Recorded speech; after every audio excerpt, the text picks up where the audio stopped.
All right, I think we're live.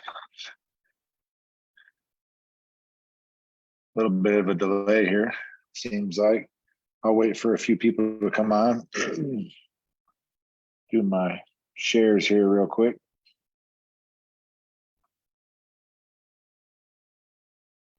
There it is. Getting good at this stuff.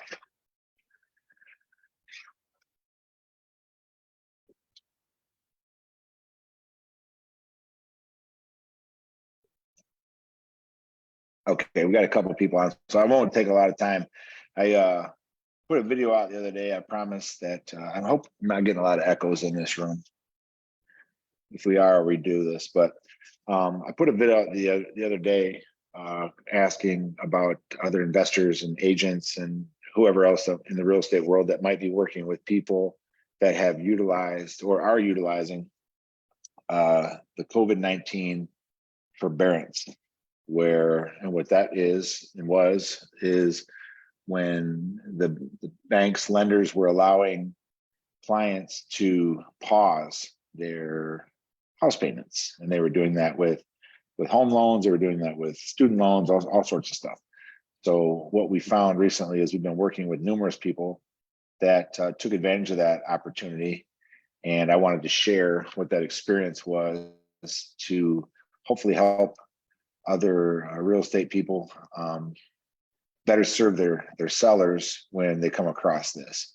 So what we found was on one of the most recent transactions is when the seller goes into forbearance and they put their house payments on pause, it does just that. It pauses it.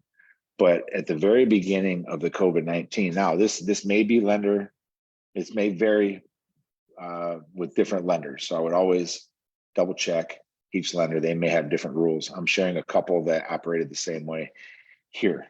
At the very beginning, they were telling people that you were going to be able to pause your house payments, and then they were going to put it on the back end of the loan. And of course, a lot of people decided to do that and pause their house payments for obvious reasons. Things got pretty tough for a lot of people. But then what a lot of people didn't understand was throughout that whole process of all these years, every time they redid the paperwork and re-upped the forbearance or whatever, things inside there changed. And I'm sharing what happened on this last transaction. So what happened was the payments were paused, and then situations improved, and she wanted to go ahead and take it out of forbearance and continue moving forward, making her house payments. Well, the way that it was positioned is this. She had gotten with the lender, and they positioned it as a remodification, a loan remodification is what they called it for her. Fast forward that as we were going through to the sale of the house, and they told her the payments were going to increase, just a lot of things that never really happened. As we were going through the sale of the house, this never showed up. But what had happened was when we did the final lien search on the property, it showed up as a lien for a very substantial amount of money. The length that the house payments weren't being made, number one, and also the fees and everything that go along with it. So it ended up being a substantial amount of money. Now, it was told to her that it was interest free, but it was a second mortgage on the property, and you need to know who was holding that second mortgage. See, the second mortgage was actually HUD, which is the government. And we didn't find that out until we got to the closing table or the finish line of doing the title search. So what that means is the banks were getting lending or money from the government to cover all these forbearance periods, right? And when the sellers wanted to go ahead and get out of the forbearance, the government was backing the mortgage, putting a lien on the property. So now the property had two mortgages on it, one from the original lender and one from the bank. But unfortunately, or I'm sorry, the one from the original lender and one from the government, which is HUD. It shows up as HUD on the title search.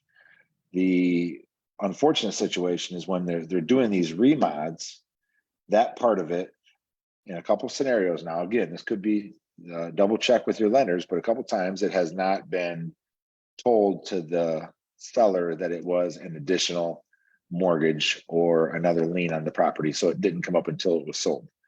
So now how this can benefit you is when you're talking to your sellers, whether you're listing a property, working with another, buying a property with a buyer, asking the listing agent, working with the seller, trying to buy a property as a real estate investor, it doesn't matter. Any kind of transaction.